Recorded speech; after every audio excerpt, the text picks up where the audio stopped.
Hey strangers! Welcome to Strange with Danny. A little spooky, a little mysterious, and a whole lot of real life. Before we start, I need you to do something. If you're listening to this outside, or near a window, or somewhere quiet, pause for a second. Listen. Because a forest doesn't go silent at night unless it's scared. And once you notice the silence, it's already noticed you. What you're about to hear comes from campers, parents, search and rescue teams, ordinary people who all describe the same things. Whooping sounds that aren't animals.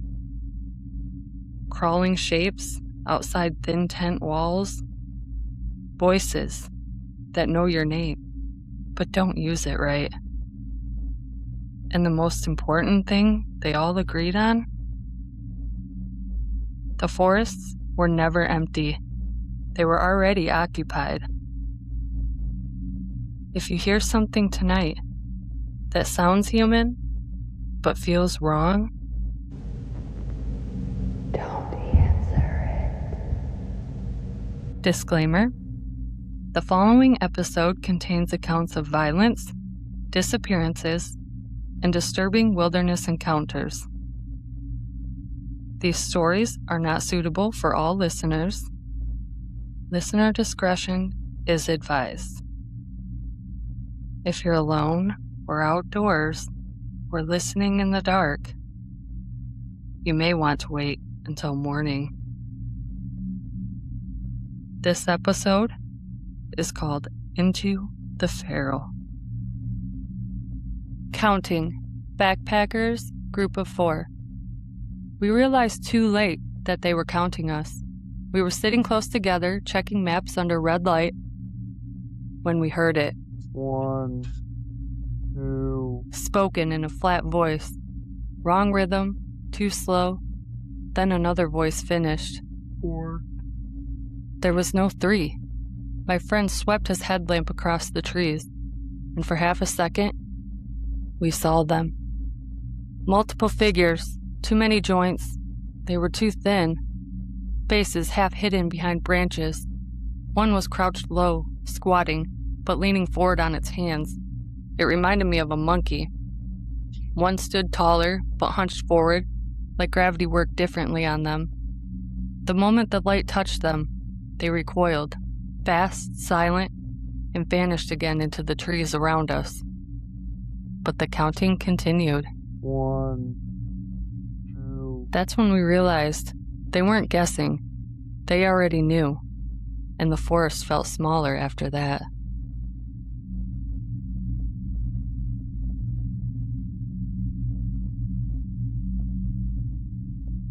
They answered him.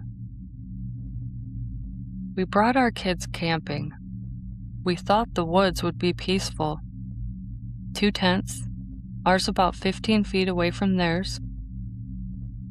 Close enough that we could hear them breathing at night. Close enough that we thought we'd know if anything was wrong. We didn't know what listening actually meant. That night, sound started late, slow, sparse. At first it was just movement, something crawling in the leaves, careful not to disturb too much. Then came the whoops, low, controlled. One answered another from further out.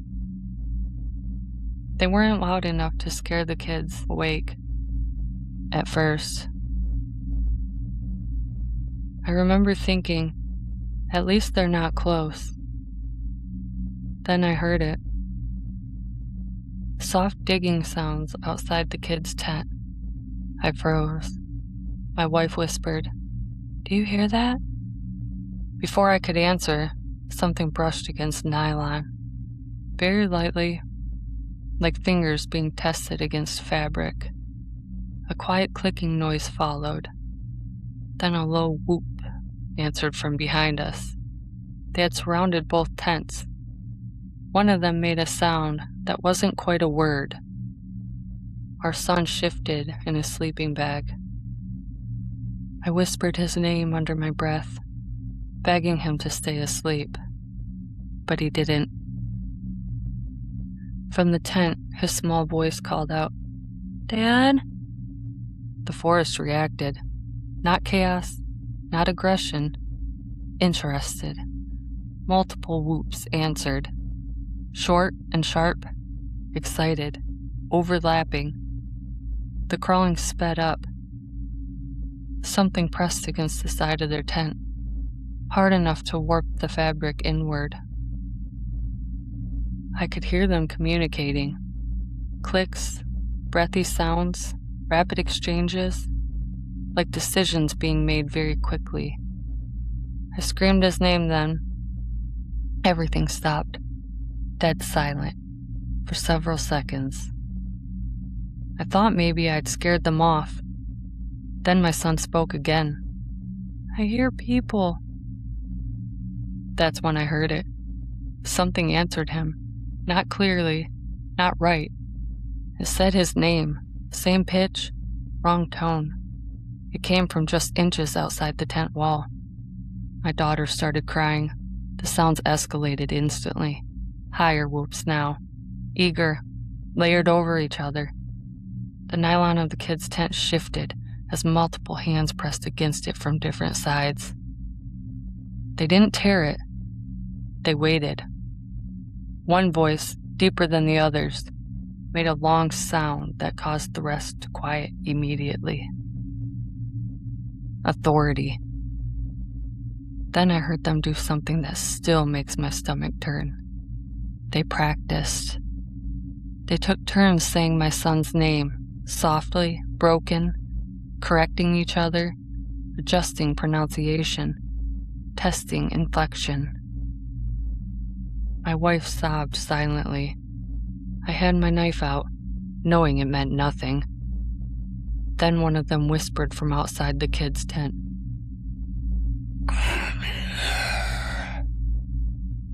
The zipper moved, not pulled hard, just touched. I don't know how long we screamed before morning came. I don't know how long they stayed. I do know this. At dawn, the forest was empty. No footprints, no bones, no sign. Just the kid's tent, unzipped halfway from the inside. Our children were still inside, alive, shocked, silent. Our son hasn't spoken at night since, and sometimes, when he's half asleep, he answers voices we can't hear.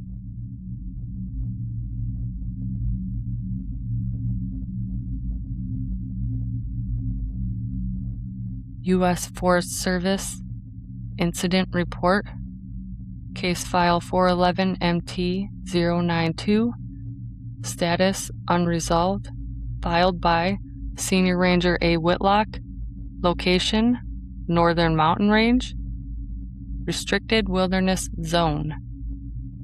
Initial report: on September 14th, search and rescue was activated for a missing solo hiker, male, age 34, experienced outdoorsman, familiar with the terrain. Weather conditions were mild, no storm activity, visibility clear. The subject was last seen entering the forest at approximately 1600 hours. No exit logged. At 0700 the following morning, ground teams were deployed. The subject's campsite was located unusually deep into the wilderness, beyond established trails and well past recommended hiking limits. No signs of panic or struggle. Fire pit intact, food left exposed, backpack undisturbed. Boot prints ended abruptly at the eastern edge of the camp, not turned back, not dragged, simply stopped. Surrounding the campsite were bare human footprints, multiple sizes, no footwear impressions among them. Stride length was abnormal, longer than average with uneven spacing. Toes showed inward curling, indicating long-term barefoot movement. Heel impressions were faint, suggesting minimal heel contact with the ground. Some prints appeared to belong to children. Approximately 30 to 50 yards from camp, trees displayed vertical gouge marks in the bark. Height ranged from 7 to 9 feet. Marks were inconsistent with tool usage or animal behavior. Patterns strongly resembled elongated finger impressions. Fresh sap was present. During overnight observation, multiple rangers reported hearing movement outside the perimeter of camp. No visible wildlife observed. Sounds were described as soft footfalls, shallow breathing, occasional low vocalizations resembling improper speech. One ranger reported hearing his name spoken from the tree line in a voice similar but incorrect. No one there responded. The missing subject's boots were located 2 days later, approximately 3.1 miles north of the campsite, placed neatly side by side near a ravine edge. No footprints leading away from them, no socks found. Nearby ground showed signs of heavy foot traffic, but again barefoot. At the base of the ravine, partial skeletal remains were identified. Animal bones were present, deer, elk, along with fragmented remains determined to be human. Bones were stripped clean. Some showed signs of gnawing, inconsistent with known predators. Teeth marks were present, but did not match any documented animal species in the region. On the final night, a ranger on watch observed figures standing just beyond flashlight range. Descriptions vary slightly, but consistently include pale, dirt-covered skin, extreme thinness, overextended limbs, human facial features displaying deformation, dark reflective eyes, sparse matted hair. Figures did not vocalize, they did not approach directly, they watched. One individual mimicked a ranger's posture after several seconds, copying movements with delayed precision. Conclusion: no evidence suggests aggressive intent during observation. However, subject disappearance remains unexplained. Environmental factors do not account for footprint anomalies, bone condition, or behavioral mimicry. Local oral accounts reference mountain people and advise not running, not shouting, and not acknowledging voices at night. These accounts were not included in the official report. Addendum, personal note not for public release. This forest is not uninhabited. Whatever lives here understands us enough to imitate us. Recommend area closure after dusk. Recommend personnel travel in groups only. Recommend never responding to voices in the dark, regardless of familiarity. They do not hunt like animals. They wait. They were already there. I'm only telling this because I don't go into the woods anymore. Not in daylight, not with people, not ever. This happened 8 years ago in a mountain range that doesn't show up clearly on most maps.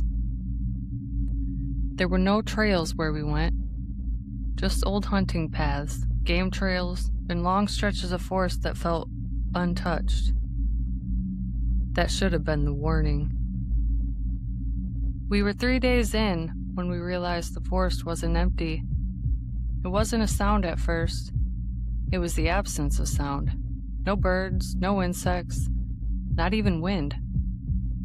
Our boots sounded wrong, too loud, like we were disturbing something that had gone very quiet on purpose. That night, we built a fire. Nothing big, just enough to cook. That's when the smell hit. Not decay, not smoke. Human, dirty, unwashed skin, old hair, something alive and sour. It drifted through camp in slow waves, like it was circling us. We laughed it off. Animals, wet fur, rotting leaves.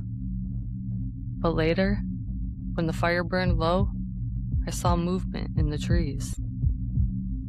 At first, I thought it was a shadow, until it leaned forward. It stood upright, but not straight. Its arms hung too long, dangling past where the knees should be. The skin was pale, pulled tight, smeared with dirt so ingrained it looked permanent. Its ribs pressed visibly against the skin. Its hair was sparse, stringy, clumps hanging off its scalp, patched and uneven. When it stepped closer to the firelight, I saw its face, human but warped. The eyes were white, milky, like they hadn't seen light in years. It moved like sound was its sight.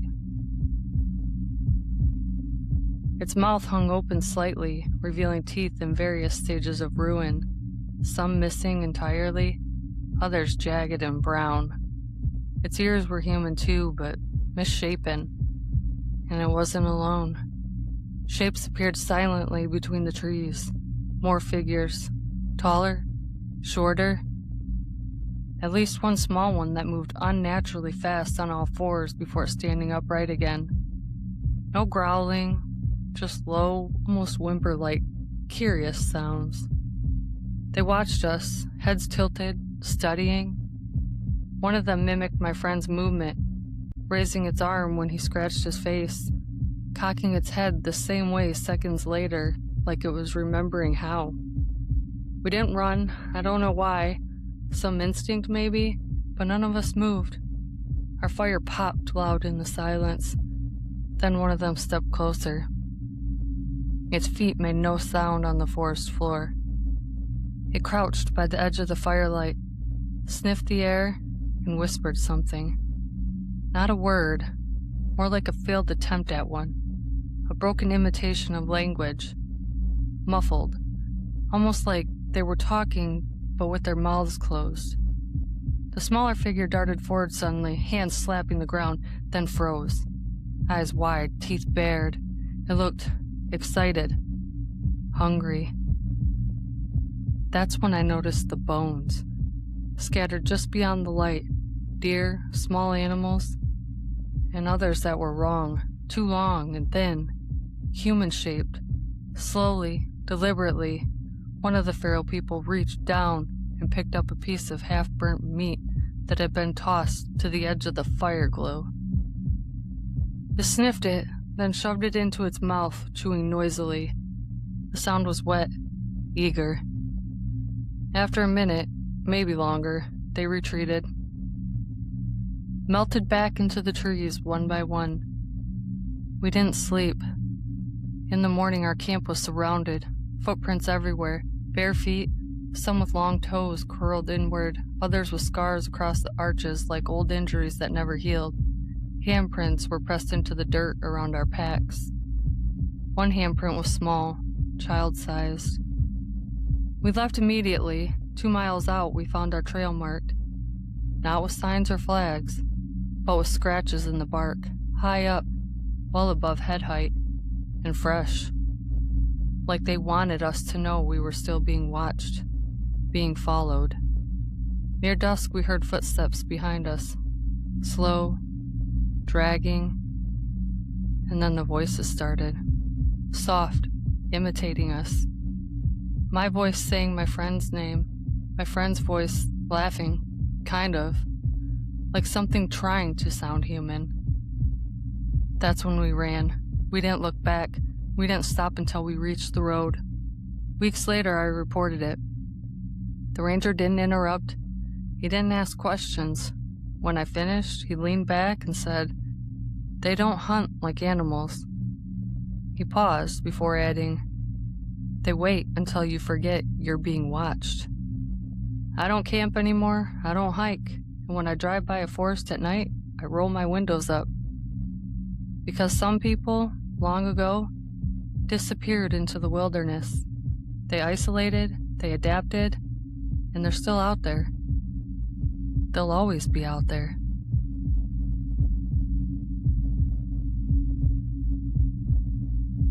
Search log, ravine access, cave mouth. Case designation, SAR, CA, 214. Environment, dry ravine, limestone cave system, restricted access zone. Status, ongoing, no recovery. Initial call, 2 hikers overdue after sunrise entry into a known cave corridor. Vehicle located at trail pull-off, gear cache found near ravine edge. Early observations, at 8:35, team located entry point marked by disturbed gravel and scuffing consistent with hurried retreat. Partial boot prints, then abrupt absence, approximately 12 feet inside of cave mouth. Multiple barefoot impressions present in wet silt. Sizes varied, some small, some irregular, toe spacing wide, heel impressions faint, no signs of camp, no trash. Recovered personal items, one headlamp found 35 yards intact, turned off, one hiking boot found positioned upright against wall, laces loosened, not cut. Cell phone recovered with cracked screen. Last recorded attempt to call 911 at 2:11. Jacket located folded, not discarded, placed on a rock shelf above ground level. No bodies recovered. Auditory notes. Team lead summary. At approximately 10:40, members reported intermittent clicking sounds deeper in passage, irregular, rapid, resembling teeth chatter. Sound stopped whenever team spoke. At 11:22, one member reported hearing his name spoken behind him in a voice similar but incorrect. No one acknowledged it. Team maintained radio silence. At 11:49, whooping vocalizations were recorded from within the cave, low volume, high resonance. Secondary whoop response was heard from the ravine outside, indicating multiple points of origin. Physical evidence, vertical gouge marks observed on cave wall at heights between 7 and 8 feet, inconsistent with known animal activity. Pattern resembles finger drag clusters, fresh sediment displaced beneath. At 12:10, team discovered a small pile of personal effects arranged in a small recess, snack wrappers flattened, a water bottle partially crushed inward, and a set of keys placed on top. No footprints leading away from the recess. Termination. Search suspended at 14:05 due to safety concerns, unstable rocks, and repeated auditory disturbances consistent with coordinated movement. No additional signs of missing individuals. Advisory note, not in public summary. Do not call out into cave systems after dusk. Do not respond to voices. Do not enter beyond natural light without perimeter support. Sound behavior suggests imitation rather than communication.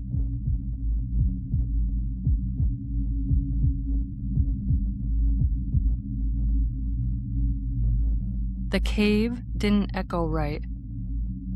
I grew up around caves. I'm not claustrophobic. I'm not jumpy. I don't scare easy.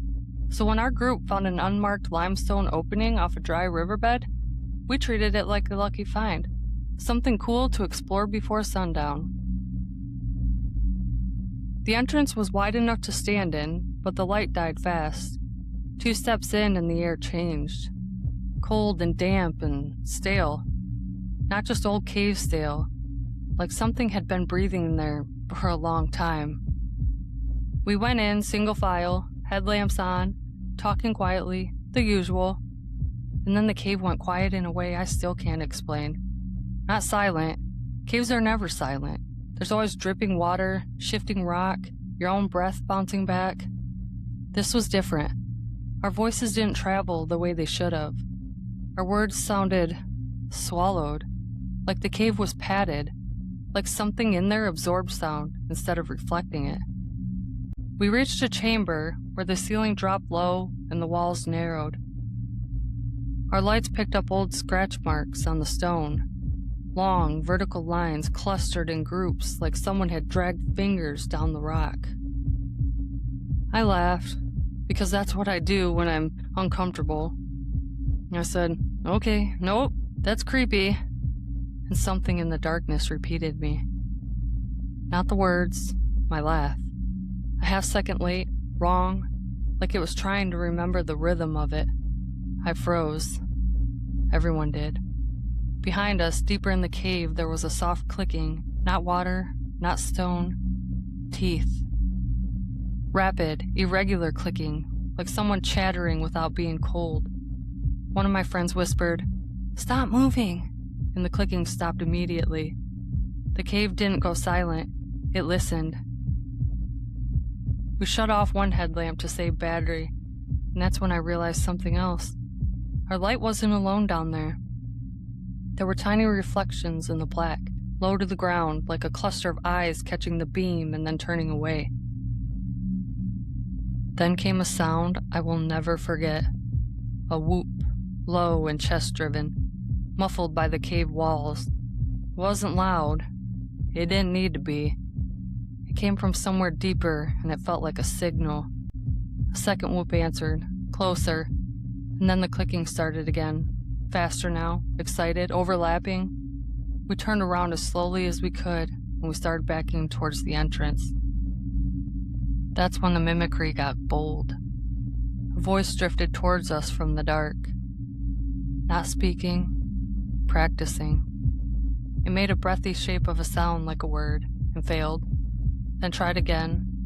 Then I heard a name, in my friend's voice. It was my name, but wrong. Like it didn't know where to put the softness.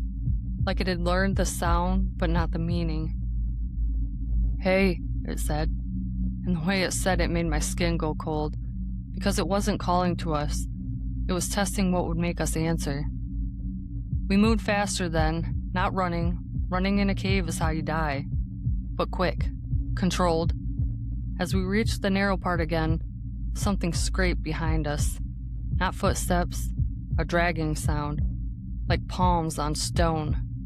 A shadow slid into the edge of our light, low and hunched, shoulder first, like it didn't stand all the way upright in tight spaces.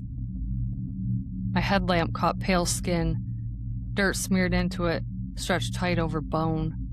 An arm reached forward, too long, elbow bent wrong, fingers splayed like it was feeling the air.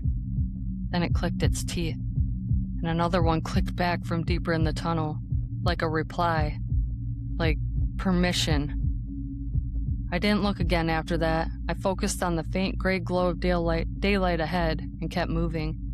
When we stumbled out, coughing from the cold air, we didn't talk. We didn't check our gear. We just kept walking until we hit the road. Later at home, I realized something small and humiliating. My car keys weren't in my pocket. They were gone. And I know exactly where they disappeared. Right when I heard the first clicking.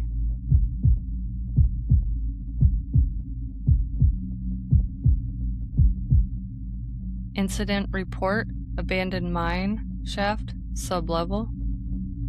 Case designation, SAR, MN 089. Environment, abandoned mine shaft leading to natural caverns. Status, unresolved, no remains. Initial report, solo explorer failed to return. Social media posted last known location at the mine entrance. Timestamp indicated entry at approximately 1910. Scene observations, tripod found near entrance facing inward as though set up intentionally. Camera missing, backpack present but unzipped. Food removed, water untouched. Boot prints entered the shaft, no corresponding prints exited. Barefoot tracks present beginning approximately 40 yards inside. Tracks overlapped boot prints in several areas. Several impressions appeared crouched or forward weighted. Knuckle drag marks present intermittently.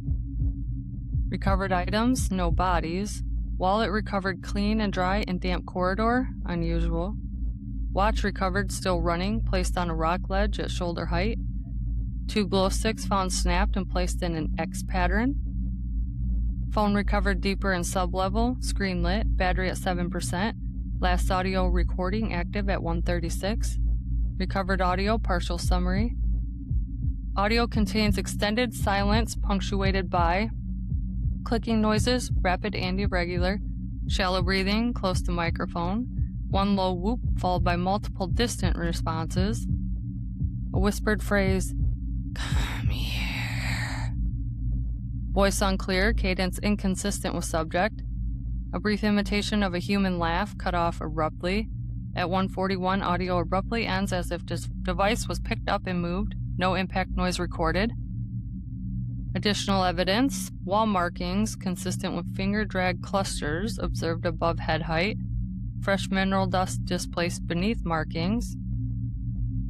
A small cluster of items was found arranged in a dry pocket near the deepest safe point of the search. A camera lens cap, a key ring, and a folded map placed neatly, not dropped. No biological remains recovered, no blood, no drag trails. Final notes. Search halted after personnel reported voices repeating radio static patterns and mimicking team member coughs from beyond light range. Team lead ordered immediate retreat. Recommendation submitted. Full closure of mine after dusk. Public-facing report attributes disturbances to acoustic anomalies and wildlife. Internal notes dispute wildlife explanation.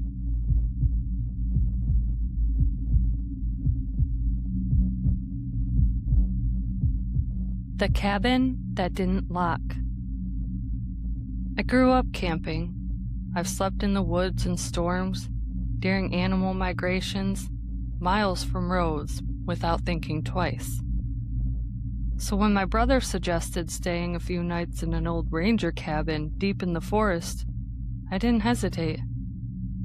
The cabin sat at the end of a barely marked trail, surrounded by dense trees and rock outcroppings that blocked sound in a way that made everything feel muted. No birds, no insects, just wind moving through branches and the occasional creak from the trees rubbing together. The cabin itself was worse than expected. No curtains, no running water, one narrow window on each wall, all low enough that someone could look straight in if they were standing close. There was a metal latch on the door, but no lock, just something meant to keep animals out. The first night, everything felt off, but manageable.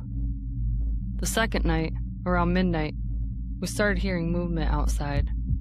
Not footsteps exactly, more like dragging, slow, uneven. It would stop completely if we made noise, then start again once we went quiet. We assumed deer, maybe a bear. What bothered me was the pacing. It wasn't circling, it wasn't investigating. It was watching. At some point, my brother whispered that he felt like someone was staring just beyond the window by his bunk. I told him he was letting his imagination run wild, but I didn't look towards the glass, because I didn't want to see anything staring back. Around 3 a.m., something touched the side of the cabin. Not bumped, not clawed, pressed. The wood creaked slowly, like a body leaning its weight against it. Then a second pressure point appeared, then a third. The cabin made small, stressed sounds, like it was being tested. I held my breath. So did my brother. That's when we heard breathing. Not heavy, not animal. Just quiet, shallow breathing. Multiple mouths, slightly out of rhythm. Something paced in front of the window. Then something else. I finally forced myself to look. There was a man standing outside, or something shaped like one. His skin was pale and dirty, stretched tight over sharp, twisted, bent bones. His arms hung too low, elbows knotted strangely like they'd healed wrong at some point. His hair was thin and stringy, clinging to his scalp in patches. His eyes were dark, sunken, and focused on me. His mouth hung open slightly, showing uneven, rotting teeth. He wasn't aggressive. He wasn't curious. He looked patient. Behind him, more shapes shifted in the darkness. Women, or something like it. Smaller figures that crouched low and moved on all fours. One of them, and I think it must have been a little girl, maybe, tilted its head sideways and tapped the glass lightly with its fingers, too gently to be accidental. None of them spoke. They stayed there until dawn. When the sun finally came up, they didn't run, they didn't scatter. They slowly retreated into the tree line, melting into places that were too dark to see into clearly. Outside, we found barefoot tracks everywhere, thin impressions, long toes, drag marks, no signs of camping, no trash, No evidence they'd ever left the forest. We reported it. The ranger didn't look surprised. He just told us, some areas aren't meant to be occupied long term. The cabin was removed from the rental system the following season.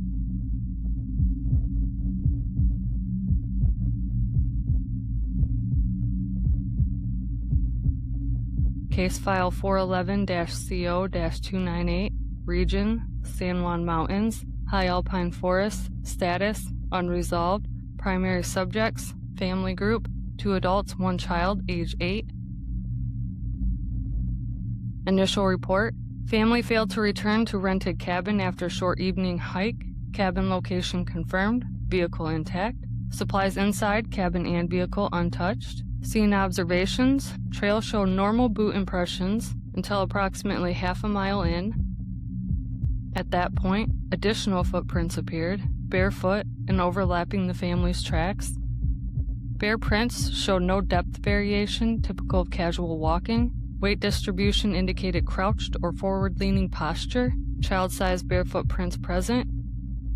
Auditory reports. Search teams reported hearing footsteps circling camps at night, quiet laughter with no identifiable source, attempts at word formation inconsistent and poorly structured. No animal calls matched audio patterns.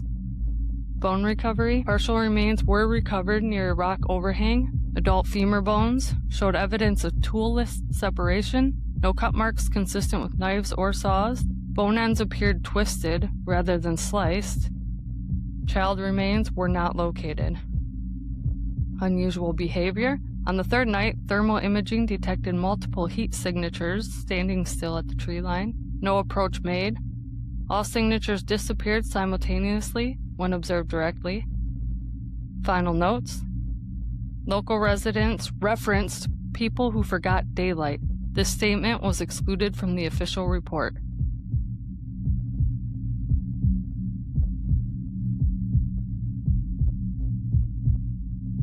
They don't like light. We were filming an overnight segment for a local channel. Nothing big, just an abandoned mining area with cave entrances scattered along a ridge. It was supposed to be spooky fun. A flashlight, a camera, a few jokes, and out. It stopped being fun the moment the battery smell hit. You know, that metallic burnt kind of smell, like old wiring and wet pennies. It came from the cave mouth in slow waves, and the air wasn't moving enough for it to drift naturally. It felt like something exhaling it. We stayed near the entrance at first, headlamps on, camera rolling. Then the clicking started.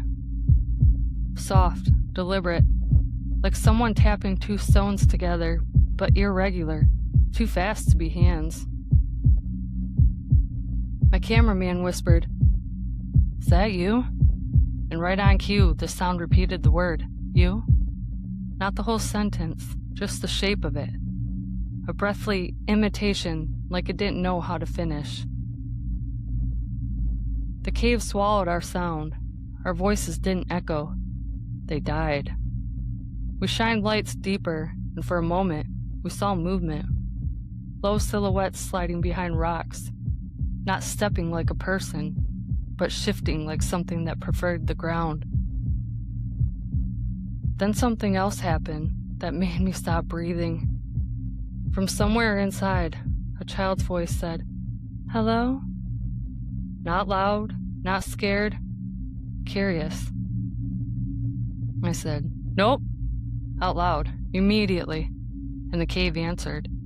Not with words, with a click, sharp and commanding. Everything went still. The child voice didn't speak again. Instead, it made a sound like it was trying to laugh. A thin, broken giggle that kept turning into coughing clicks. The cameraman started backing up, and as soon as his boots scraped gravel, there was a whoop from inside the cave. It was muffled, but it carried. A response came from the ridge behind us, outside. Then another.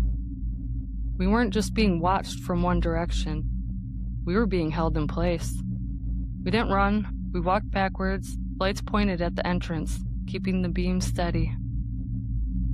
And that's when something pushed into the light. Not fully, just enough to see it. A face.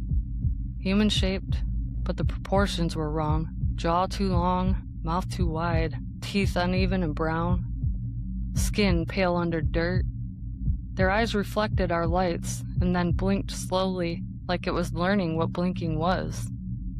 Behind it, more reflections flickered, and then it whispered.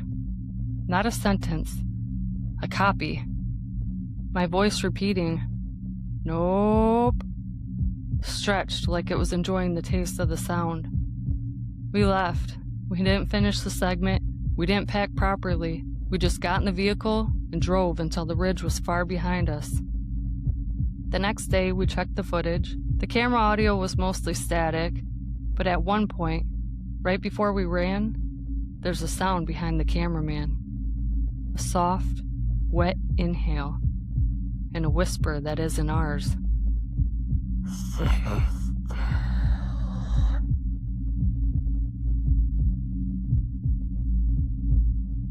Case file 411 MT-344, region, Northern Rockies, high elevation forest, status, closed, insufficient evidence. Search team notes, multiple SAR members reported nighttime calls resembling primate vocalizations. However, cadence did not match known ape or human patterns. Sounds included whooping, low growls, rapid chattering teeth noises. Calls were responsive, answering each other across distance. Witness statement redacted. It felt like a roll call, like they were counting each other. Physical evidence, bare footprints recovered near tree line. Some prints showed drag marks, as though knuckles or elongated fingers brushed the ground while walking. No evidence of attack, no remains located. Final recommendation, area signage updated to discourage night travel. Official wildlife explanation provided to the public. Unpublished ranger advisory remains unchanged. Do not respond to whoops. Do not imitate sounds. Do not confirm your location with voice or light.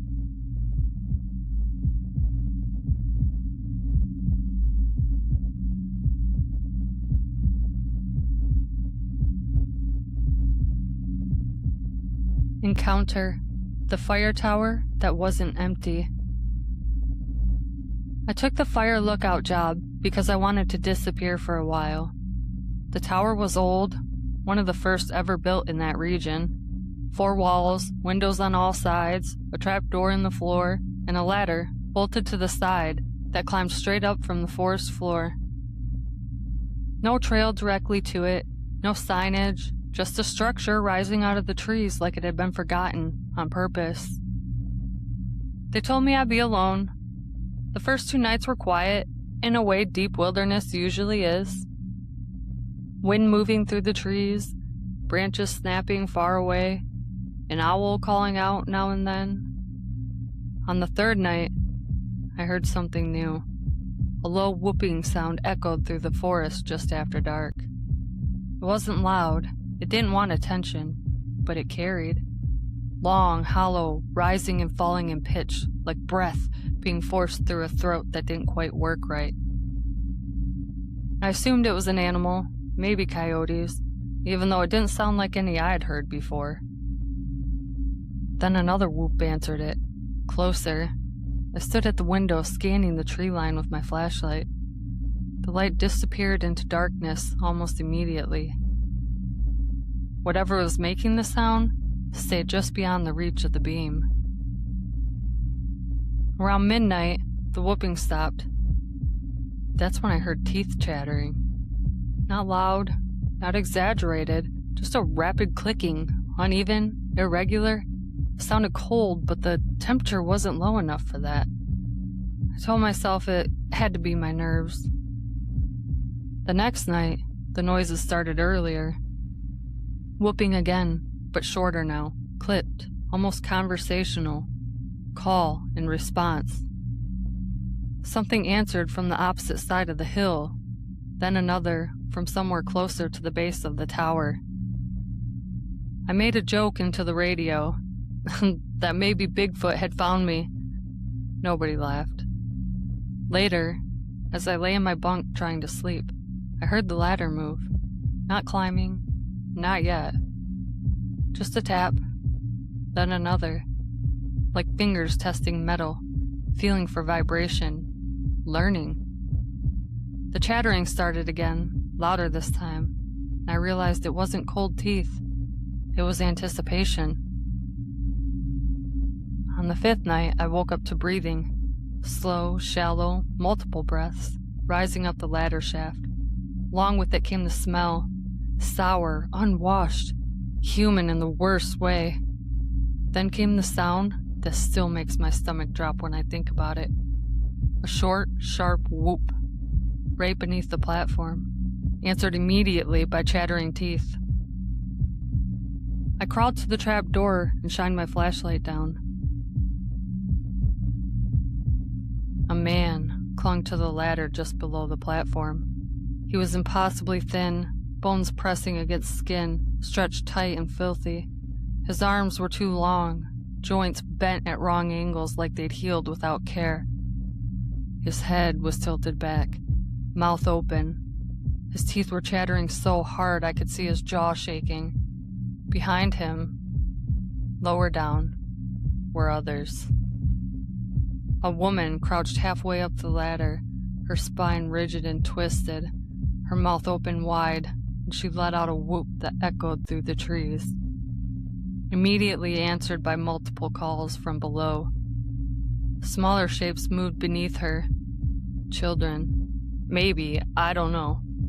Not crying, not afraid. Their eyes reflected the flashlight briefly before they turned their faces away. One of them lifted its head and chattered its teeth at me. Faster, sharper, almost excited. The man climbed one more rung. Metal groaned under his weight.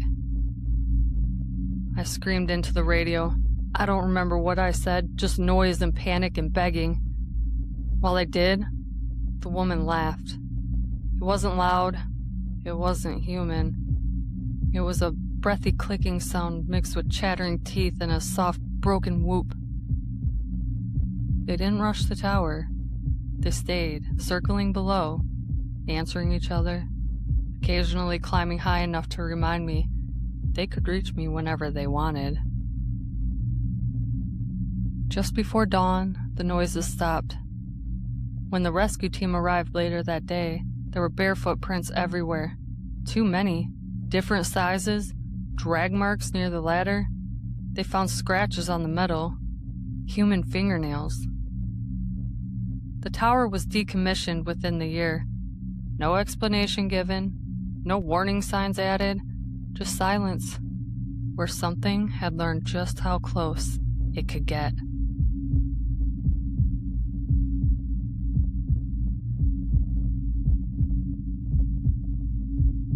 Case File 411-WA-117, Region, Olympic Mountain Range, Dense Temperate Forest. Status, cold case. Primary subject, female, 29, experienced trail runner. Initial report, subject failed to return from a documented solo run on a familiar route. Weather stable, no injuries, no prior issues. Search was initiated within 12 hours. Scene observations, subject's hydration pack was found hanging from a tree branch approximately 6 feet off the ground, zipper fully closed, water bladder punctured cleanly. Running shoes were located 40 yards away, placed toe forward in parallel alignment, no damage.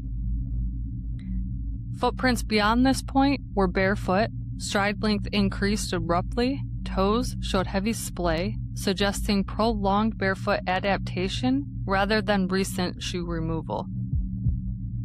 Witness statements. Multiple hikers reported watching shapes between trees in the late afternoon, described as standing upright, motionless, thin silhouettes blending into shadows. One witness reported feeling observed from above despite canopy cover. No wildlife activity reported that day. Final notes. No remains recovered. Search dogs lost scent at dry creek bed, displaying visible distress and refusal to proceed further. Area remains officially classified as safe for day use only.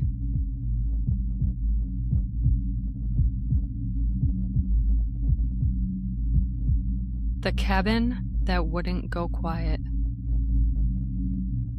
SAR field log. They called it a welfare check at first. A few college guys, weekend cabin rental on the edge of state land. The owner hadn't heard from them, and the truck was still in the driveway on Monday. By the time we parked at the gate, the forest was doing that thing it does in the late fall. Dead leaves, wet bark, everything smelling like metal and rot. No wind, no birds. My partner Gage said, "Hear that?" Like I was supposed to hear something. I didn't. That was the problem. We didn't hear anything. We hiked in, with radios low, boots sinking into the mud. The cabin came into view, like a bruise in the trees. One window was cracked, the porch light was on, in full daylight, buzzing faintly like a bee trapped in glass. The front door was shut, no forced entry, no footprints in the mud except the ones that stopped at the steps and milled around. Not like someone pacing, like something circling. I knocked, no answer. I called their names, slow and loud. Still no answer. "Search and rescue. If you're inside, call out." Again, nothing. Then something answered.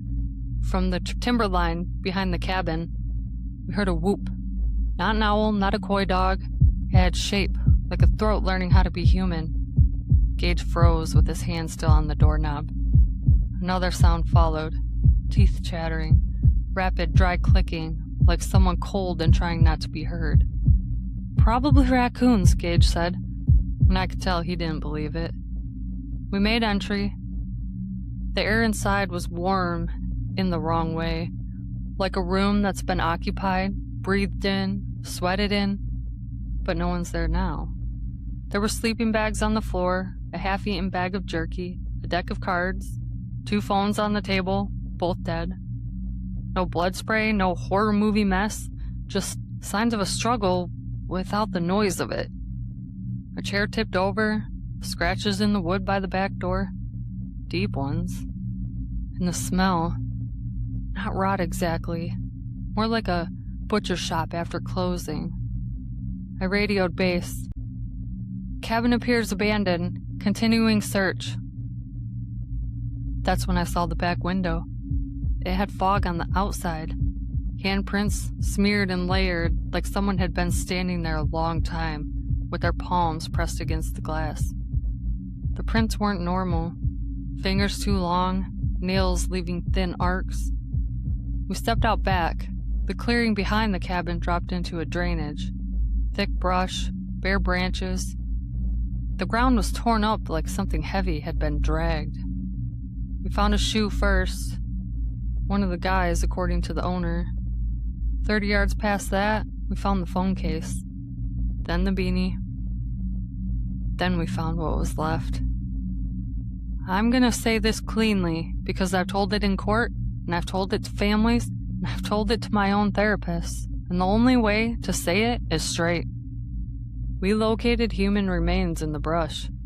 Not skeletonized, not intact. There were signs of scavenging, enough that you could tell that this wasn't a simple fell and froze situation. There were drag marks, disturbances in the leaf litter, and too many footprints around it that didn't match any boot tread. I remember staring at the trees and realizing the teeth chattering was closer than it should have been. Gage whispered, "Don't look up." I looked up anyway. Across the drainage between 2 trees, something pale was crouched low like it was trying to be a stump. It didn't move like an animal. It moved like a person who learned how to walk wrong. Head cocked sideways, ribs showing through dirty skin, hair hanging in strings as if it had been cut with rocks. And its mouth, not fangs, not monster teeth, human teeth. Too many missing.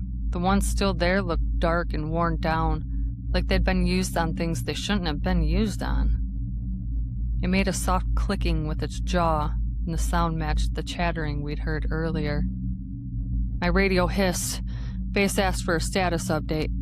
Before I could answer, a whoop rang out behind us. Closer. So close I felt it in my chest. Then another. Then another. They weren't calling to each other like coyotes. They were coordinating. Gage grabbed my sleeve and pulled me back towards the cabin. Now. We didn't run. Running makes you pray. We backed up fast, weapons drawn, eyes scanning the tree line. The cabin door slammed behind us and something hit the side of the cabin. Not a bear swipe, not a random branch. A deliberate thud like a shoulder checking a door. The windows rattled, the porch light flickered. Then we heard it. Fingernails on the glass. Not scratching, tapping. Like someone trying to get your attention politely. Tap, tap, tap. I radioed base and kept my voice flat. We have remains located. Possible hostile wildlife. Unknown. Requesting law enforcement support. Immediate. Tap, tap, tap. A voice came from outside. Soft. Wrong. It said. Like it had heard people say it in movies. Like it knew the words, but not the meaning. Gage mouthed, "Don't answer." The voice tried again. Not our names. Not even close. Like it was testing syllables. Then, from right outside the back door, we heard the teeth chatter again. Right up against the wood. And a breath, long and slow, like someone smelling dinner. We held that cabin for 20 minutes. That felt like 2 hours, until we heard engines on the access road. When the sirens got close, everything outside went silent at once. No footsteps retreating, no branches snapping, just gone. When deputies swept the area, they found tracks. Barefoot impressions in the mud, long toes, drag marks that didn't match any animal. And on the back window of the cabin, where the fog had been earlier, there was a fresh print. A palm, and beside it, like someone had pressed their face to the glass to look in, a circle of condensation from a mouth.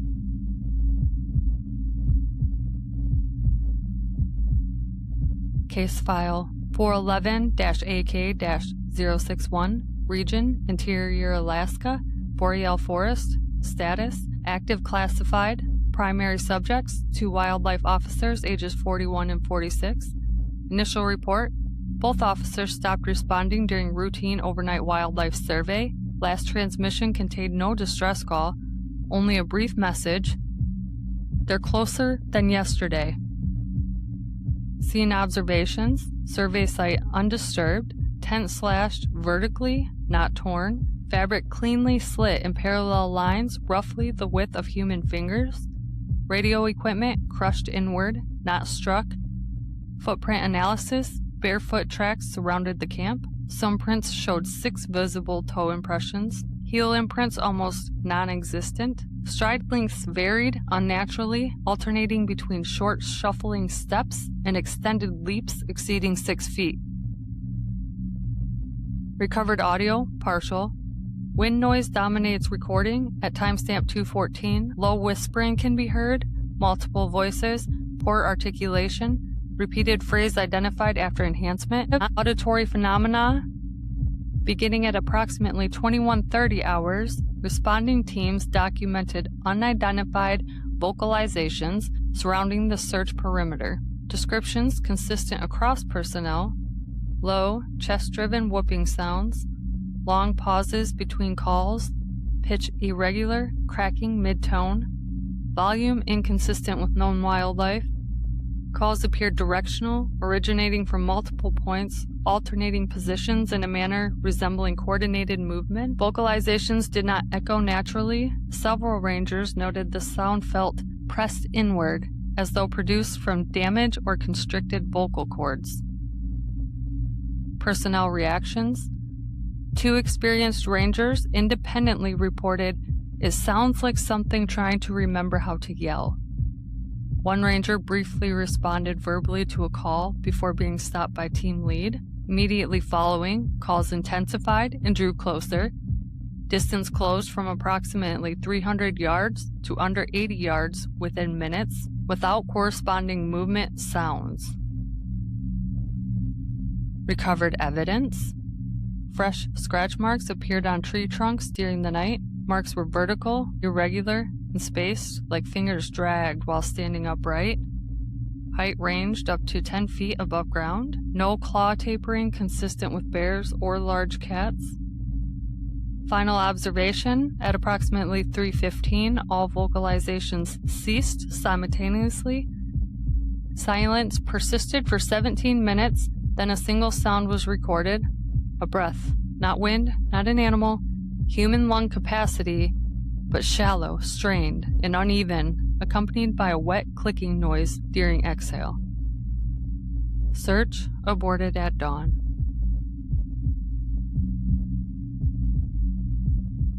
Fire Tower SAR. I'm writing this because it comes up every time a new trainee asks why I hate lookout towers. People romanticize them. They picture sunsets, coffee, quiet. They don't picture being trapped in a box above a forest that suddenly decides you don't belong. This was a missing persons call, family of 3 camping near an old trail spur, mom, dad, and teenage daughter. They didn't show up for check-in at the trailhead by dusk. Storm rolling in, we went out in 2 teams. My team took the ridge. We followed a faint service road up to an old fire lookout tower that still had an old cabin-style top. The plan was to use it as a vantage point and scan the drainage below. We climbed the stairs around 9:40 p.m. Wind was picking up, sky the color of wet ash, and still. No wildlife sounds, nothing moving. Inside, the lookout cabin was old, dusty, and cold, with old map tacks in the walls and a broken radio mount on the desk. The windows gave us a full 360 view. It should have felt safe up there, but it didn't. At 10:12, we saw a light down in the trees, small, moving, like a headlamp. We called out over the radio to the other team. They had no response from the missing family. The light kept bobbing, slow and unsteady. Then it stopped. It blinked out. A minute later, we heard a whoop from the dark. High, hollow. My teammate Rena lowered her binoculars and said, "That wasn't an elk."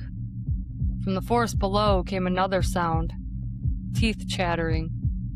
Not close enough to be ours, not far enough to ignore. "Probably hypothermia," Rena said, "but hypothermia doesn't whoop back." At 10:30, something moved at the edge of the tree line. Not one thing, several. At first, it looked like shadows shifting. Then my eyes adjusted, and I realized they weren't shadows. They were people. Bare skin catching moonlight in patches, bodies thin and wrong-looking, like hunger had shaped them. They moved, crouched down, staying low, using the brush for cover. But they weren't hiding. They were approaching like they already owned the place. Slow, unnatural. One crawled on all fours, but the elbows bent the wrong way. Another walked upright, but leaned forward as if its spine couldn't remember how to stack bones. Then one of them stopped and looked straight up at us. Even at that distance, I could feel it, like a hand on the back of my neck. Marina whispered, "They know we're here." Then the whooping started again. Closer. Answered by another call further down the ridge, like they were signaling positions. I got on the radio. "Base, this is Team Ridge at Fire Tower. We have multiple human-like subjects in the drainage. Approaching tower. Advise." Static. Then Base came back. "Say again? Human-like?" I didn't want to say it, but I did. "Not behaving like hikers, not speaking, approaching in a group." At 10:47, we heard something on the stairs. A slow step, then another. Not heavy like a bear, not quick like a raccoon. A careful placement of weight, testing each metal tread. We moved to the center of the cabin, weapons drawn, watching the trap door in the floor. A hand appeared at first, bare, dirty, and deformed. Fingers long and splayed, nails dark. It gripped the edge of the hatch like it knew exactly how much force it needed. Then a face rose into view. It was human. That was the worst part. Human enough that my brain tried to file it under lost camper, but it wasn't. Hair stringy, cheekbones too sharp. Its eyes were dark but milky. Its mouth was slightly open, teeth uneven and stained. It didn't climb all the way in, it just stared and chattered its teeth softly like it was excited. Rena raised her flashlight and hit it right in the face. It didn't flinch. It smiled. Not a friendly smile. Not a movie monster grin either. A human smile that didn't belong there. It tried to speak, and what came out sounded like someone repeating words they'd heard through a wall. "Help me down?" I felt my stomach go cold, because that's what missing people say when they're trying to be rescued. That's what a normal situation sounds like. But it said it like a parrot says hello. I said loud and clear, "Search and rescue, step back." It tilted its head. Behind it, on the stairs, we heard another set of footsteps. And then another. Then the whooping started below again. And I realized the ones in the trees weren't wandering. They were waiting. At 10:55, we got the call from Team 2. They had found the campsite of the missing family. Tents shredded, fire pit cold, and remains. Not everyone. The teenage daughter was missing. The deputy on the radio wouldn't say details, but you could hear it in his breathing. You could hear the words he didn't want to say. Then he said, "Evidence of predation." I stared at the hatch, and I knew with clarity that I've never felt before that the thing on the stairs had heard that same word at some point and learned that it meant food. The face at the hatch made that clicking sound again, then withdrew slowly. Not retreating, just repositioning to somewhere else. And then we heard it outside. Hands, more than one, pressing against the windows. Not pounding, pushing. As if they were trying to push the glass in and make entry. Rena whispered, "Don't look down." I looked down. Through the floorboards where the hatch didn't seal perfectly, I could see movement. Pale shapes climbing, and the teeth chattering became a chorus. At 11:06, law enforcement arrived at the base of the tower with lights and engines. The force went dead silent again, like someone threw a switch. By the time they climbed the stairs, there was nothing on them. No one at the hatch, no hands on the windows, but on the glass, smeared in fog and oil from their skin, were prints. Big ones, small ones, deformed, some fingers abnormally longer, or too many fingers. And on the inside of the trap door, this is the part I can't get out of my head. There was a scratch, like someone had dragged a fingernail along the wood. Not to scratch it, to mark it. Like, we were here. Like, next time, we come in.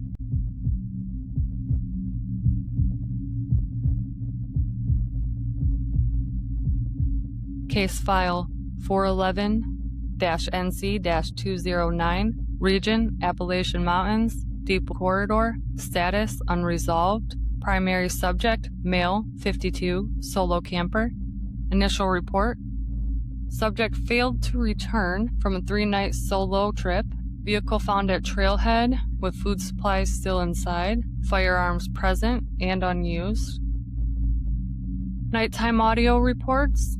Nearby campers reported hearing repeated whoops echoing along ridgelines, calls shifting location mid-sound, alternating pitch, one high, one low, sound described as a person yelling through broken lungs. Calls were followed by scraping noises around tents. No attacks occurred, no animals seen. Later in the night, after hearing same sound, campers thought they also heard someone yelling for help and sounded hurt. Then all sounds ended abruptly. They assumed it must have been animals. Campsite findings. Subject's tent was intact. Outside the tent were muddy, smeared handprints on the ceiling fabric. Finger lengths were uneven, palm prints elongated beyond normal human proportion. Final audio evidence. Trail camera recovered 200 yards from site, captured audio only. At timestamp 1:47 a.m., the following sounds are present: fast breathing, short clicking noises, multiple voices attempting uncoordinated speech, no discernible words, one final whoop, short, abrupt, cut off mid-call, no further noise.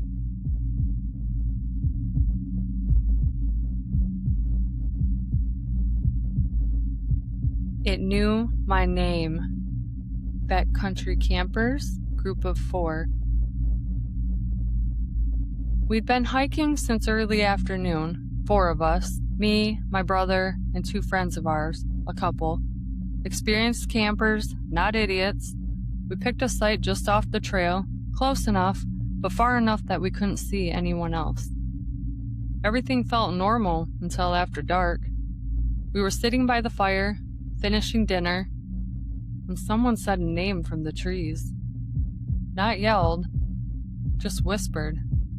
Just said a name. It took me a minute to understand, to realize it was my name. Nat. Clear, like someone testing sound. I laughed at first and said, "Very funny." No one else laughed, and my brother had thought it was me. Then it happened again. Same voice, same tone. Matt. It didn't come from one direction. It came from between the trees, like the forest itself had spoken. We killed the fire. The silence rushed in so fast it felt like pressure in my ears. No bugs, no wind, nothing. That's when the light caught it.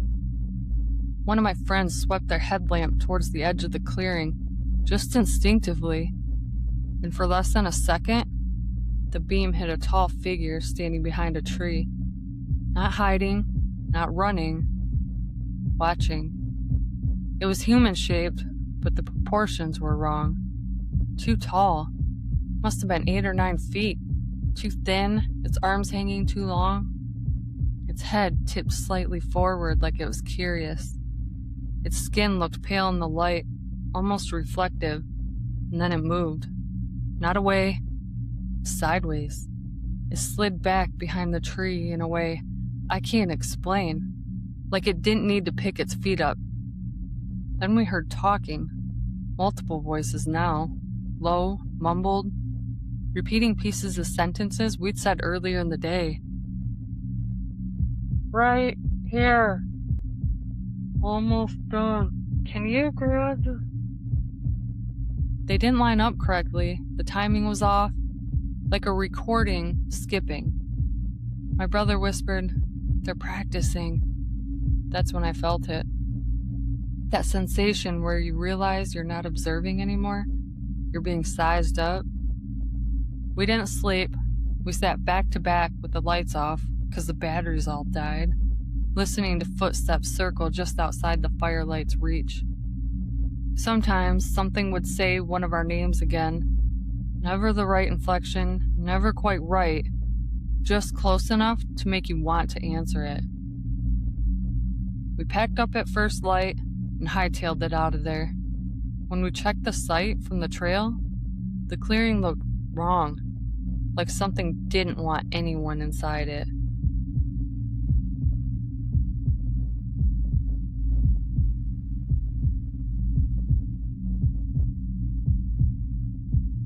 The lookout that wasn't abandoned.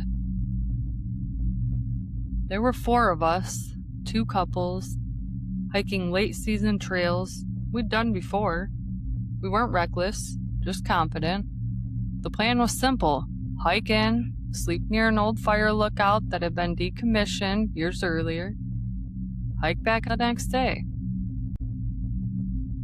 The tower was still standing when we reached it, perched on a ridge, surrounded by thick forests that fell away sharply on all sides. The cabin at the top was unlocked, no signage, no warnings, just an old structure that looked like no one had cared about it in a long time. That should have been the first red flag. We set up inside for the night, figuring we'd be safer off the ground. Windows on all sides, a heavy door, solid walls.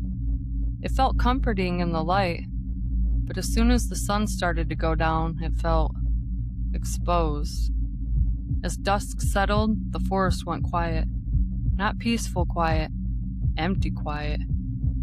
No bugs, no birds. Even the wind felt like it stopped moving through the trees. That's when we heard the first sound. A whoop, long, hollow, and rising in pitch, drifted up from somewhere downhill. It echoed, warped slightly by distance, like it was meant to travel far. We all froze. Someone laughed nervously and said it was probably coyotes. Then another whoop answered it.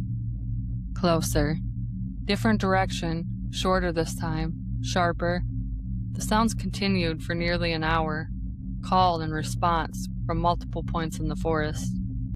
They weren't random. They were communicating. By full dark, the noises changed. The whooping stopped and was replaced with chattering, clicking sounds, uneven and rapid, like teeth knocking together. It came from multiple places now, overlapping. We stood at the windows and scanned the tree line with our headlamps. At first, we saw nothing. Then one of us whispered, "Do you see that?" Movement. Low, slow, wrong. Figures began to separate themselves from the darkness, not stepping out all at once, but unfolding, like they had already been there and were just straightening up. They were human-shaped, too human. Tall ones moved stiffly, backs hunched.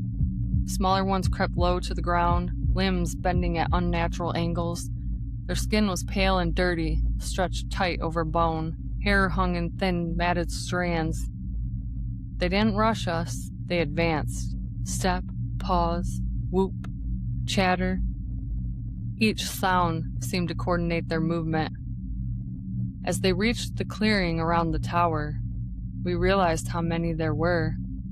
More than a dozen at least. Men, women, smaller figures that stayed close to the ground but watched everything. They stopped just outside the base. Then one of them started climbing. Bare skin against metal, slow, careful, like it knew exactly how far to go. Others followed, not all at once, just enough to remind us they could. We backed away from the windows, turned off the lights, locked the door, even though we knew it wouldn't matter much. That's when they reached us. Not inside, just outside. Fingers slid into view at the bottom of the windows, long, dirty, nails cracked and dark. A face pressed close enough for us to see details. Sunken eyes, rotting teeth, mouth that opened and closed slightly while the teeth chattered, faster now. One of the smaller ones crouched beneath a window and tilted its head sideways, studying us. Then it mimicked a sound. A whisper one of us made earlier. Not a word, just breath. They stayed there all night, whooping softly, chattering, breathing, occasionally tapping the door or glass, never hard enough to break it. just enough to let us know they were still there. Were they hoping we'd come out? What would they have done if we had? Just before dawn, they retreated, slowly backing into the trees, one by one, until the forest swallowed them completely. When daylight came, we climbed down and found barefoot tracks circling the tower. Drag marks, handprints on the ladder, scratches on the door. No sign they had ever lived anywhere else. No sign they had ever planned to leave. We never went back to retrieve our gear we abandoned, and none of us hiked that region anymore.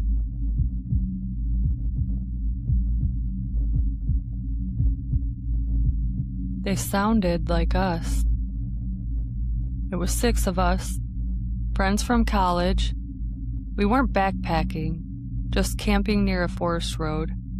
2 tents, 1 truck, our cooler, music earlier in the night, just relaxing. Around midnight, someone started clapping in the distance. Slow, deliberate. 3 claps, pause, 3 claps. We thought it was another group messing around, until a voice followed. "Hey, you guys okay?" It sounded like my friend Jenna. She was sitting 10 feet away from me. Everyone froze. Jenna said very quietly, "That's not me." The voice tried again, closer this time. "Guys, stop screwing around." The words were right. The voice was close, but there was no emotion behind it. No breath. Like someone imitating a voicemail. We turned on all the lights at once. The moment the lantern lit up, we caught movement at the edge of the road. The beam passed over it just long enough for me to see knees bent backwards too far, a bare shoulder, hair hanging in uneven clumps down a neck. Then it vanished into the trees. Immediately, another voice spoke. Deeper, rougher. "Come here." Simple, direct, no question. The clapping started again, but now it was coming from 2 directions. That's when it clicked. They weren't trying to scare us. They were trying to separate us. We piled into the truck and locked the doors, sat there with the engine running, lights on high. The forest stayed quiet for a minute. Then something walked into the headlights. Just for a second. It didn't flinch at the light, didn't rush us. It had a human face, wrong expression. Its eyes were too dark, and it was too tall, stretched, like it grew without ever being meant to stand upright. Its shoulders slumped forward, and its spine bent just enough to give it a hunch. Its hair hung in uneven patches, partially covering some of its face. It leaned forward from the waist, not the neck, unnaturally, and peered into the windshield. The posture was wrong. The angle was wrong. The way it looked at us was wrong. It didn't speak. It just looked at us like it was trying to figure out whether it should leave us alone or if we were something worth learning how to open. Then it just stepped back and into the trees.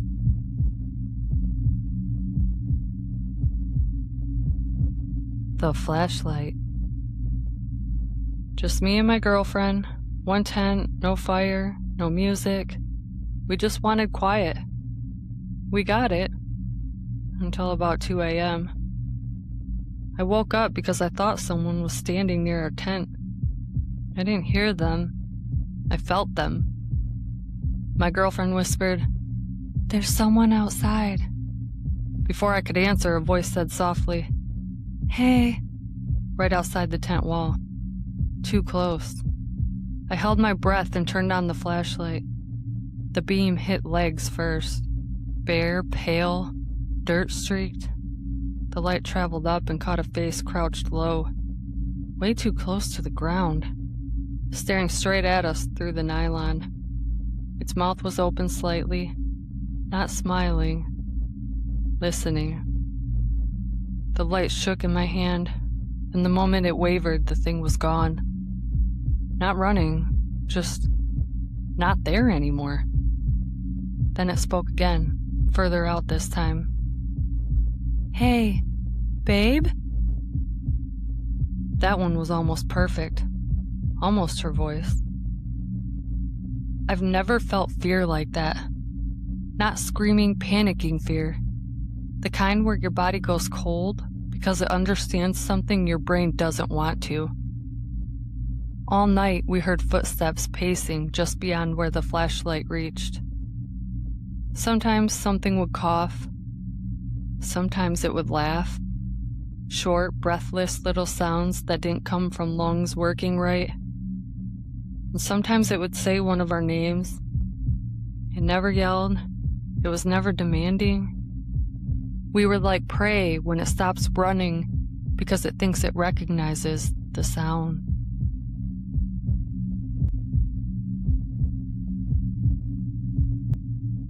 We were food. I didn't know what the sounds were at first. It wasn't animals moving through brush. That has rhythm. This didn't. It was too controlled, too careful. I remember waking up because everything went quiet. No bugs, no wind. Even the trees felt still, like they were holding their breath. Then I heard it. A low whooping sound, but not loud. More like a breath pushed out of damaged lungs. It came from uphill.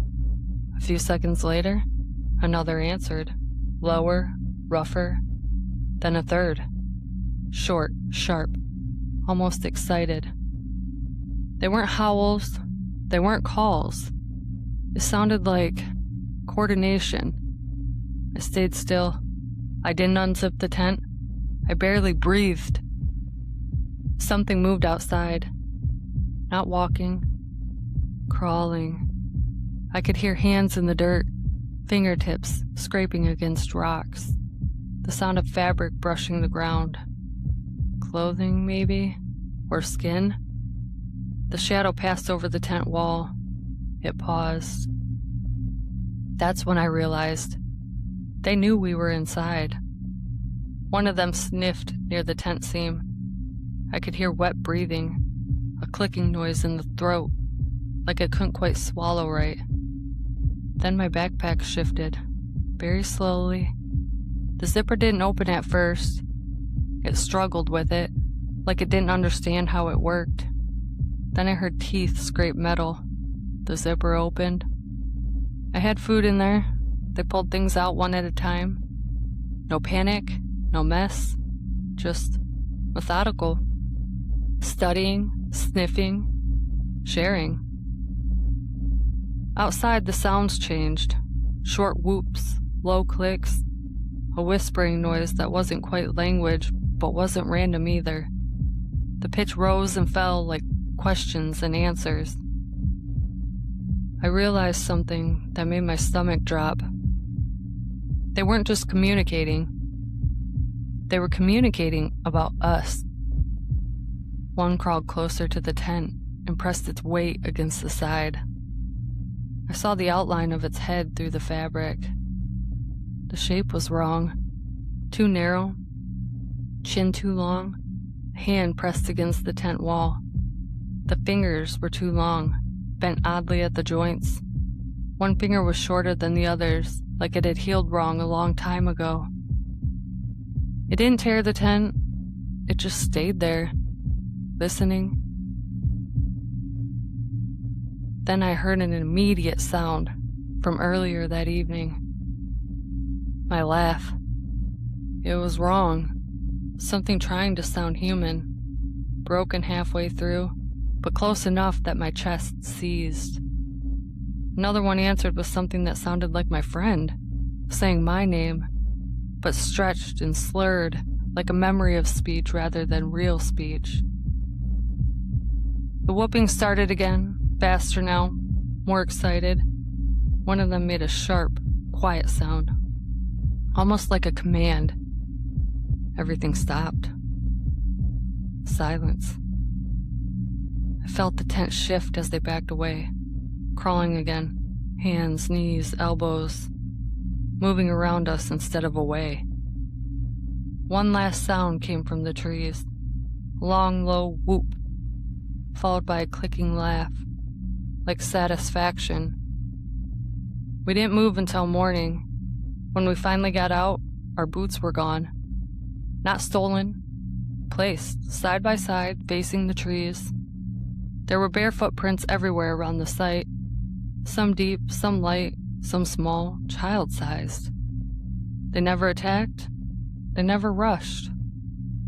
They waited. And the worst part, I don't think they were deciding if we were food.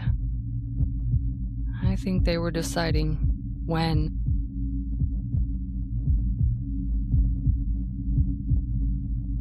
They waited until we stopped moving. I thought camping was supposed to be loud at night. Bugs, leaves, animals. But the quiet woke me up. I noticed it before anything else. The forest felt hollow, like sound had somewhere else to be.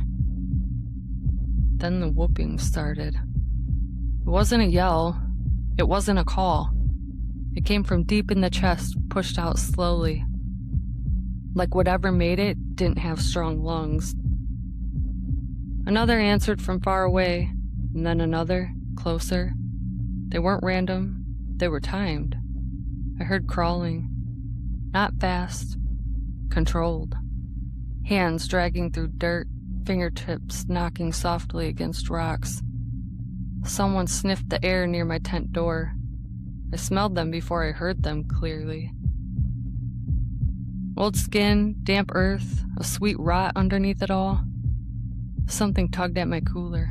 It tipped, then stopped. A soft click followed, like teeth hitting plastic. Another click in response. They were talking. I realized then that they knew we were awake. They just didn't care. They waited until we stopped moving. That's when they started eating. The sound of chewing and grunting, like animals, carried through the nylon. Wet, slow, satisfied. I heard bones crack, small ones. Must have been something they had found earlier. We didn't have any food like that. They never tried to get in. They just stayed, feeding, listening, and learning.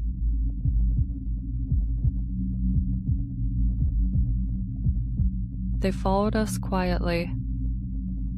We noticed them on night 2, not visually at first, but the feeling of being paced. Wherever we stopped, the forest settled too perfectly. No birds, no bugs, like something else had taken their place. That night, the whoops came from behind our camp, and then from the side, and then ahead of us. One was higher pitched, faster, excited. Another deeper, slower, like it was answering questions. I zipped my tent closed too fast. Immediately, one of them made a sharp sound, almost annoyed. The zipper sound repeated back to me seconds later. Not exact, but close enough. In the morning, we found footprints trailing our path. Bare feet, no hesitation. They stepped where we stepped, but lighter, like they weren't testing the ground, like they already knew it. They followed us for 2 days. When we reached our car, the whooping stopped. I didn't sleep for weeks after that.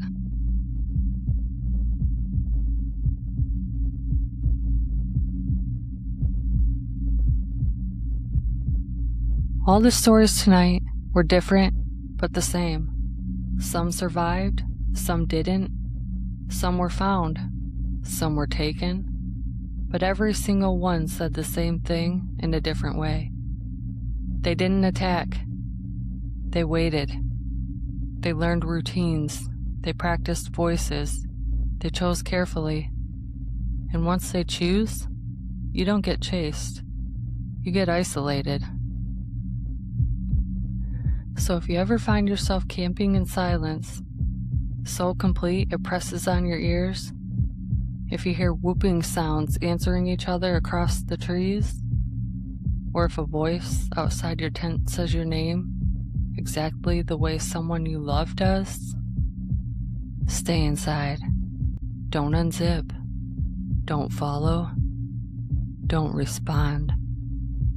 Because whatever is out there has already learned how long you hesitate. It knows where you are. It knows what you sound like. And it's already decided how long to wait. And it doesn't forget voices. Sleep well. Thank you so much for hanging out with me on Strange with Danny. If you enjoyed the episode, don't forget to like, follow, and share it with a fellow strange friend. It really does help. I appreciate you so much, whether you're driving, working, or hiding from your feral kids for a few. Thank you for being here. Music and sound effects are licensed through Upbeat, and all artwork is created by me using digital tools and AI assistance. Until next time, please be kind, sleep well, and stay strange.